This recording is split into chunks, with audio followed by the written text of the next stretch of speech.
Generic elective semester 1 में Delhi through the edges एक subject है जो जनरली ऑनर्स कोर्सेज में अगर आप जनरिक सब्जेक्ट में हिस्ट्री लेते हो सेमेस्टर 1 में तो आपको ये सब्जेक्ट का ऑप्शन होता है। अगर आपके पास ये सब्जेक्ट है तो इसका पैटर्न किस तरह का आता है, क्वेश्चंस किस टाइप के आते हैं, आज की इस वीडियो में हम इसी टॉपिक के ऊपर डिस्कशन करने वाले हैं। आप लोगों को प्रीवियस ईयर पेपर भी दिखा देंगे। तो ये जो सब्जेक्ट है दिल्ली की इतिहास के बारे में आपको इसमें पढ़ना होगा। इस सब्जेक्ट के अंदर टोटल आपकी 4 यूनिट्स हैं। यूनिट 1 में आपको पढ़ना है Asian Delhi and adjoining sites, जिसमें आप पढ़ोगे इंद्रप्रस्थ, हस्तिनापुर, पानीपत, तिलपत के बारे में और अशोकान एडिक्ट्स के बारे में और मेहरौली आयरन पिलर के बारे में और लालकोट के बारे में। यूनिट 2 है आपका from the settlement in city space understanding the 10th and 14th century cities of Delhi. इसमें आप पढ़ोगे केस स्टडी किसी 2 का। इसमें आपका है आनंदपुर फोर्ट, दिल्ली कुन्हा मस्जिद, जमी, श्री और ग्यासपुर और तुगलकाबाद और फिरोजाबाद। इसी बाद थर्ड यूनिट में 16 to 17 सेंचुरी दिल्ली के बारे में आप पढ़ोगे, हुमायूंस गार्डन टॉम और मोरोफली ऑफ शाहजहानाबाद। इसके बाद यूनिट 4 है जिसमें आप 18 सेंचुरी दिल्ली के बारे में पढ़ोगे, जिसमें आप पॉलिटिकल एंड सोशल चेंजेस के बारे में पढ़ोगे। बेसिकली ये 4 यूनिट हैं इस सब्जेक्ट के अंदर। डिस्कस करते हैं इसका एग्जामिनेशन पैटर्न। अब देखिए यहाँ पे हम सबसे पहले अगर बात करें क्वेश्चन पेपर की, 90 नंबर का आपका पेपर आएगा। इंग्लिश या हिंदी किसी एक मीडियम में आपको पेपर देना होगा। ओवरऑल क्वेश्चंस की बात करें 8 क्वेश्चंस हैं, जिनमें से किन्हीं 4 क्वेश्चंस के आपको आंसर देने हैं। ठीक है, अच्छा एक क्वेश्चन इक्वल मार्क्स का है। पहला क्वेश्चन हम डिस्कस करते हैं, critically evaluate the literary and archaeological evidence of Indraprastha. Indraprastha के लिए साहित्यिक और पुरातात्विक प्रमाण का आलोचनात्मक मूल्यांकन कीजिए। उसके बाद नेक्स्ट क्वेश्चन है, the story of ancient monuments includes the rediscovery of their historical significance in modern times. Discuss with reference to the Ashokan inscriptions और the मेहरौली आयरन पिलर। प्राचीन इमारतों की कहानी में वर्तमान समय का पुनर्विष्कार भी शामिल है।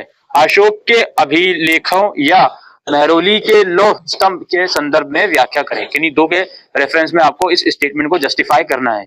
थर्ड क्वेश्चन है, explain the pattern of settlement and fortification at Lalkot. Lalkot में बासव और किलोबंदी के प्रतिरूप की व्याख्या कीजिए।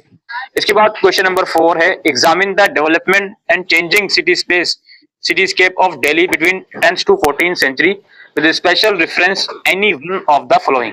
इसमें आपका वही जो सिलेबस में था आपका, जिसमें आपका आनंदपुर फोर्ट, दिल्ली है, कुन्हा मस्जिद और श्री और आपका घ्यासपुर, इसके अलावा तुगलकाबाद, फिरोजाबाद, इनमें से किन्हीं एक के रेफरेंस में आपको बताना है। इसके बाद है question number 5, highlight the significance and characteristics of the architecture of Humayun's garden Tom.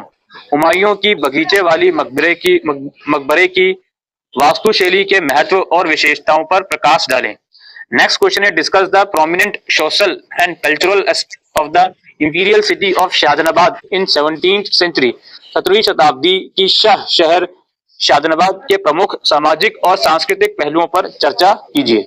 Second last question है, what were the political, social and cultural changes in 18th century Delhi, explain with suitable example. 18वीं शताब्दी दिल्ली में किस प्रकार के राजनीतिक, सामाजिक और सांस्कृतिक परिवर्तन हुए, उचित उदाहरणों के साथ समझाइए। उसके बाद आपका लास्ट क्वेश्चन है, आपको किन्हीं 2 के ऊपर शॉर्ट नोट लिखना है, जिसमें आपका है तिलपत एंड पानीपत और बाजार्स ऑफ दिल्ली और जफर जटाली और श्री और चारबाग।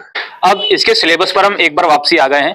तो सिलेबस के अगर ब्लू प्रिंट पर नजर डालें तो पहली जो आपकी यूनिट है, इसी में से दोस्तों 2 से 3 क्वेश्चन मिनिमम बने हुए हैं।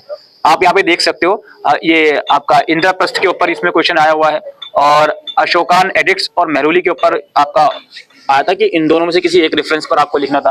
लालकोट के ऊपर आपको क्वेश्चन आया हुआ है। यूनिट 2 में से इन सभी का ऑप्शन होगा और किसी एक के संदर्भ में आपसे जो सीरीज केप के बारे में वो पूछ लिया जाएगा। इसके बाद यूनिट 3 में भी दोस्तों हुमायूं टॉम का क्वेश्चन हो या शाहजहानाबाद का क्वेश्चन हो, दोनों ही क्वेश्चन आपके पेपर में आए हुए हैं। और ये पॉलिटिकल और सोशल चेंजेस हुए थे 18th सेंचुरी दिल्ली में, वो क्वेश्चन भी आपके पेपर में आया हुआ है। कुल मिलाकर यहाँ पे अगर हम बात करें इन 4 यूनिट्स की, 4 यूनिट्स में हर एक टॉपिक अपने आप में इंपॉर्टेंस रखता है। इसीलिए कहा जाता है कि किसी सब्जेक्ट का, कुछ सब्जेक्ट्स ऐसे होते हैं जिनके इंपॉर्टेंट क्वेश्चंस बनाने ही नहीं है। आप यहाँ पे देखो, कॉम्प्रिहेंसिव कवरेज है आपके सिलेबस में, कॉम्प्रिहेंसिव कवरेज है आपके क्वेश्चन पेपर में।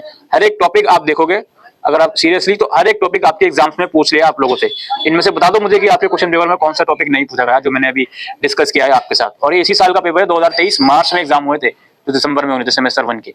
तो ये आप ही के बेस का पेपर है, ऊपर लिखा हुआ भी है एनईपी। अगर मैं आपको दिखा देता हूँ क्वेश्चन पेपर जो अभी मैंने डिस्कस किया, ऊपर लिखा हुआ भी था एनईपी। तो ये आप देखिए, ये एनईपी का पेपर है। तो अब आपको थोड़ा सा स्मार्टनेस दिखाना है इस पेपर की प्रिपरेशन के लिए। देखिए यूनिट 1 में 4 टॉपिक्स है ना, 3 कम से कम करके चले जाइएगा, ठीक है। और यूनिट 2 में एनी 2 के ऊपर केस स्टडी आएगी। और क्वेश्चंस में आपने देखा कि क्वेश्चन के अंदर भी ऐसा नहीं है कि इनमें से किन्हीं 2 का रैंडमली पूछ लिया, इन 6 के 6 का ऑप्शन दिया और आपसे कहा गया कि किन्हीं एक के संदर्भ में, किन्हीं एक के रेफरेंस में अपना आंसर दीजिए। और यूनिट 3 में से अगर आप चाहो तो इन दोनों में से कोई एक जरूर से करके चले जाइएगा, हुमायूं टॉम वाला या फिर जो शाहजहानाबाद वाला क्वेश्चन है वो वाला। और यूनिट 4 में 18th सेंचुरी दिल्ली में क्या क्या सोशल और पॉलिटिकल चेंजेस हुए वो आपको बताने होंगे। सिंपल सी बात है, ये सिंपल सा इसका सिलेबस है और सिंपल सा क्वेश्चन पेपर है, ठीक है। स्ट्रेट फॉरवर्ड क्वेश्चंस आए हुए हैं दोस्तों। तो यही एग्जामिनेशन पैटर्न था और प्रीवियस ईयर क्वेश्चन पेपर था Delhi through the ages generic elective subject का। Thank you.